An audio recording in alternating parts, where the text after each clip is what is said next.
Welcome to special analysis. నేను రమ్మ మండవ. ఈ రోజు అనాలిసిస్లో భాగంగా మనం తీసుకోబోతున్న టాపిక్ ఏంటంటే అమరావతి విషయంలో వైసీపీని అడ్డంగా ఇరికించిన జగన్ అని చెప్పేసి నేను టైటిల్ పెడతాం జరిగింది. ఈరోజు జగన్మోహన్ రెడ్డి నిజంగానే వైఎస్ఆర్సీపీని అడ్డంగా ఇరికించే ప్రయత్నం చేశారు. ఎందుకంటే అమరావతి విషయంలో జగన్మోహన్ రెడ్డి ఇప్పటిదాకా పదే సరిదిద్దుకోవాలని తప్పులు చేస్తూ ఉన్నారు. ఇక్కడ మనం చూసినట్లయితే చంద్రబాబు నాయుడు మీద ఉన్న కోపాన్ని జగన్మోహన్ రెడ్డి అమరావతి మీద చూపిస్తూ వచ్చారు చాలా సందర్భాల్లో. ప్రత్యేకించి 5 ఏళ్ల పాటు తాను ముఖ్యమంత్రిగా ఉన్న సమయంలో ఒక ఏదైతే విధ్వంస రచన చేశారు అమరావతి వేదికగా. నిజానికి మనం చూస్తే అమరావతి చంద్రబాబు నాయుడు ప్యారలల్గా వీళ్ళిద్దరి మీద తన దౌర్జన్యకాండ చూపిస్తూ వచ్చారు జగన్మోహన్ రెడ్డి. అయితే ఇక్కడ ఒక విషయం ఏంటంటే చంద్రబాబు నాయుడు ఒక వ్యక్తి, ఆ రోజు ప్రతిపక్ష నేతగా ఉన్నారు. అలాంటి వ్యక్తిని జైల్లో పెడితే ప్రపంచం మొత్తం ఆయన అభిమానులంతా కూడా ఆయన మీద తిరగబడ్డారు. జగన్మోహన్ రెడ్డిది అదొక సరిదిద్దుకోలేని తప్పు అనుకోవాలి. తన జీవిత కాలంలో చంద్రబాబు నాయుడు టచ్ చేయడం, ఆయన జైల్లో పెట్టే ప్రయత్నం చేయడం. అంతకు మించి జగన్మోహన్ రెడ్డి చేసిన తప్పేంటో తెలుసా? అమరావతిని టచ్ చేసే ప్రయత్నం చేయడం. జగన్మోహన్ రెడ్డి నిజానికి ఎప్పుడైతే చంద్రబాబు నాయుడు రాష్ట్ర విభజన తర్వాత సీఎం అయినారో అప్పుడు సీఎం అయినప్పుడే అసెంబ్లీ వేదిక తెలంగాణ అసెంబ్లీ సమావేశాలు అప్పుడు తెలంగాణలోనే జరిగాయి అసెంబ్లీ సమావేశాలు, ఏపీ కూడా. అప్పుడు జరుగుతున్న సమయంలోనే అమరావతిని రాజధానిగా నిర్ణయించారు. ఆ రోజు ప్రతిపక్ష నేతగా ఉన్న జగన్మోహన్ రెడ్డి అమరావతికి మద్దతు పలికారు. ఇంకా ఎక్కువ ల్యాండ్ పూలింగ్ జరగాలని సలహా కూడా ఇచ్చున్నారు. ఆ రికార్డు కావాలంటే రీప్లే చేసుకోవచ్చు చాలామంది. ఆ తర్వాత పైకి మాత్రం ఏది నోటితోనో వేరు నొసరుతో వెక్కిరిస్తారంటారుగా, అలా ఉండింది జగన్మోహన్ రెడ్డి వ్యవహార శైలి. ఆ వెంటనే తన ఎమ్మెల్యే అయిన ఆర్కేని పెట్టి, ఆ రోజు మంగళగిరి ఎమ్మెల్యేగా ఉన్నారు ఆళ్ల రామకృష్ణారెడ్డి, అతన్ని పెట్టి దాదాపు 100కు పైగా కేసులు వేయించారు. అమరావతి రైతులను ప్రొవోక్ చేసి రెచ్చగొట్టి చాలామందిని ల్యాండ్ పూలింగ్ ఇవ్వని వాళ్ళు, ఇష్టపడిన వాళ్ళు ఉంటారు కదా, వాళ్ళందరినీ బుజ్జగించడం బదులు వాళ్ళందరినీ రెచ్చగొట్టి కేసులు వేయించే ప్రయత్నం చేశారు. ఒక్కడు కూడా గెలిచిన సిచ్యువేషన్ లేదు. ఎన్నో రకాలుగా రైతులను అక్కడ ప్రొవోక్ చేసే ప్రయత్నం చేశారు, రైతులను హేళన చేసే ప్రయత్నం చేశారు. ఇదంతా జరుగుతూ వచ్చింది 5 నెలలు. అదే కాక ఇన్సైడర్ ట్రేడింగ్ పేరుతోని చంద్రబాబు నాయుడు ముందుగానే రాజధాని అనౌన్స్ చేశారు.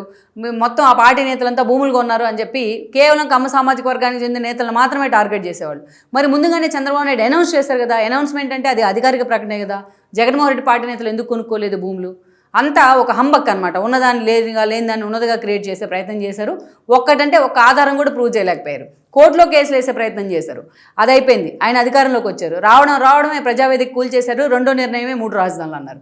అమరావతిని శాసన రాజధాని అన్నారు. ప్రతి నిత్యం అమరావతి రైతులు దాన్ని వ్యతిరేకిస్తూ డే 1 నుంచి కూడా వాళ్ళు ధర్నాకు కూర్చుండేవాళ్ళు. కరోనా అయినా సరే చాలా శాంతియుతంగా చాలా పీస్ఫుల్గా వాళ్ళు ధర్నా చేస్తా నిరసనలు తెలుపుతూ వచ్చారు. కొంతమంది ఈ టెన్షన్తో ప్రాణాలు కోల్పోయారు, కొంతమంది మానసికంగా ఇబ్బందులు పడ్డారు, కొంతమంది ఆస్తులు పోగొట్టుకున్నారు. అన్ని విధాల రోడ్డును పడ్డారు అమరావతి రైతులు. ఎవరైనా సరే వాళ్ళు మద్దతు ఇవ్వడానికి వెళ్తే వాళ్ళ మీద కూడా దాడులు చేసే ప్రయత్నం చేసేవాళ్ళు. అలా ఒక విధ్వంస రచన అంటే చాలా చిన్న పదం దానికి. అమరావతి రైతులను ఏ రకంగా మహిళలను చూడకుండా వాళ్ళని జుట్టు పట్టుకొని లాగి ఈడ్చి పడేసేవాళ్ళు పోలీసులు. జగన్మోహన్ రెడ్డి అండ చూసుకొని ప్రెగ్నెంట్ లేడీస్ అని చూడకుండా వాడు కడుపులో దన్నిన రోజులు ఉన్నాయి. చిన్న పిల్లలను చూడకుండా వాళ్ళని తీసుకెళ్లి పోలీస్ స్టేషన్లో కూర్చోబెట్టిన రోజులు ఉన్నాయి. ఆఖరికి ఈ అమరావతి రైతుల మీద విధ్వంసం చేయడం, దారుణాలు చేయడమే కాదు, అటు అమరావతిలో ఉన్న ఎమ్యూనిటీస్ మొత్తాన్ని సర్వనాశనం చేసే ప్రయత్నం చేశారు. మొత్తం తుప్పలు చెట్లు అన్నీ పెరిగిపోయినాయి. అక్కడ రోడ్లు కూడా పీక్కొని వెళ్ళిపోయినారు. ఎవరు అక్కడ ఉన్న ఎమ్యూనిటీస్ కోసం అని తెచ్చిన, కట్టడం కోసం అని తెచ్చిన సామాగ్రిని మొత్తాన్ని ఎత్తుకొని వెళ్ళిపోయినారు. అరటి తోటలు తగలబెట్టారు. అలా చాలా దారుణాలు చేసే ప్రయత్నం చేశారు 5 ఏళ్ల పాటు.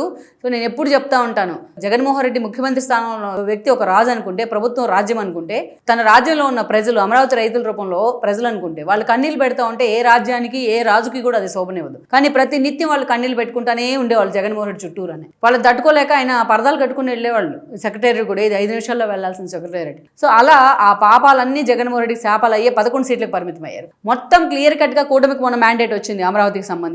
అన్ని ప్రాంతాల ప్రజలు apart from caste and creed Amaravati రాజధానిగా ఉండాలని కోరుకోబట్టే కూటమికి ఆ మ్యాండేట్ వచ్చింది. కూటమి ప్రభుత్వానికి విధాన నిర్ణయం అది అమరావతి రాజధాని అనేది. కానీ జగన్మోహన్ రెడ్డి దాన్ని కూడా డినై చేస్తూ ఈరోజు వేసల రాజధాని అంటూ దొరికిపోయారు. అమరావతి మీద కేసులు వేశారు. అమరావతిని 2 సార్లు ముంచే ప్రయత్నం చేశారు. మున్నేరు వాగు ఉదురుతప్పుడు కానీ, అదేవిధంగా మొంతా తుఫాన్ సమయంలో కానీ. వీళ్ళ పప్పులు ఏవి ఉడకలేదు అమరావతి విషయంలో. రివర్ బెడ్ మీద చంద్రబాబు నాయుడు నిర్మిస్తా ఉన్నారు అమరావతిని. జగన్మోహన్ రెడ్డి తన మనసులో విషయం బయటికి గక్కే ప్రయత్నం చేశారు. ఒకవైపు సజ్జలేమో ఇంకోటి చెప్తాడు, కడతాం మేము అమరావతిని, ఈయనేమో విధ్వంసం చేస్తారు. సో వాళ్ళ మాటలకి వాళ్ళ చేతలకి పొంతనుండదు. ఈరోజు ఏకంగా అందుకే ప్రభుత్వం చాలా క్లియర్ గా ఈ విషయంలో జగన్మోహన్ రెడ్డి అంటే ఆయన అమరావతిని విధ్వంసం చేసిన ఆ పరిణామాలన్నీ దగ్గరుండి చూశారు కాబట్టి చంద్రబాబు నాయుడు ఈ రోజున రాజముద్ర కోసం పట్టుబట్టారు. అటు మోడీ కూడా గ్రీన్ సిగ్నల్ ఇచ్చారు. అసెంబ్లీ తీర్మానం జరిగింది, పార్లమెంట్ లో కూడా ఆ తీర్మానం పాస్ కాబోతోంది, గెజెట్ నోటిఫికేషన్ రాబోతోంది. అయితే ఇక్కడ జగన్మోహన్ రెడ్డి నిజంగానే అమరావతి విషయంలో సరిదిద్దుకోలేని తప్పు చేశాడని అనుకోవాలి. జగన్మోహన్ రెడ్డి ఈ రోజు నిజంగానే అసెంబ్లీకి వెళ్ళి ఉండాల్సింది. అసెంబ్లీకి వెళ్ళకపోయినా కనీసం తన అసెంబ్లీకి ఎందుకు వెళ్ళలేదు అనేది చెప్పు ఉండాల్సింది. లేదు కనీసం తాడేపల్లిలో ఉండైనా దీని మీద ఒక ప్రెస్ మీట్ అన్న అడ్రస్ చేయాల్సింది. ఇవేమీ చేయకుండా అమరావతి విషయంలో జగన్మోహన్ రెడ్డి నిర్ణయం ఇది అని చెప్పకనే చెప్పారు ఆయన. ఈరోజు తాడేపల్లిని కూడా వదిలేసి ఎలహంక వెళ్ళడం ద్వారా అమరావతిని సీరియస్గా మేము వ్యతిరేకిస్తున్నాం, అమరావతి రాజముద్రను కూడా మేము వ్యతిరేకిస్తున్నామని జగన్మోహన్ రెడ్డి చెప్పినట్టయింది. అంటే జగన్మోహన్ రెడ్డి అమరావతికి వ్యతిరేకము అనేది క్లియర్ కట్గా ఆయనే చెప్పేశారు ఈరోజు ఇదే ఒకే ఒక చర్య ద్వారా. ఇప్పుడు మొత్తం ఆ పార్టీకి సంబంధించి అందరినీ కూడా ఇరికించి పడేశారు జగన్మోహన్ రెడ్డి. చాలా మంది పాపం ఆ ప్రాంతాన్ని రిప్రజెంట్ చేస్తున్న ఎమ్మెల్యేలు, ఎక్స్ఎమ్మెల్యేలు చాలా మంది ఉన్నారు. వాళ్ళందరినీ కూడా ఈరోజు డిఫెన్స్లో పడేశారు. అటు కూటమి ప్రభుత్వానికి జగన్మోహన్ రెడ్డి తను టార్గెట్ చేయడానికి ఇంకొక ఏడాది పాటు ఒక ఆయుధం ఇచ్చినట్లయింది ఈ అంశంతో. అందుకే ఈరోజు ఆ పార్టీలో ఉన్న సీనియర్ నేతలు కూడా అమరావతి మీద మీ నిర్ణయం ఏంటని రేపు నుంచి వాళ్ళు అడిగితే ఎక్కడ మొహం పెట్టుకోవాలో అర్థం కాక లబో దిబోం అంటా ఉన్నారు. సో జగన్మోహన్ రెడ్డి చేసిన ఒక మిస్టేక్ ఈరోజు ఆ పార్టీ భవిష్యత్తును కూడా సవాల్ చేయబోతుంది అన్నదైతే వాస్తవం.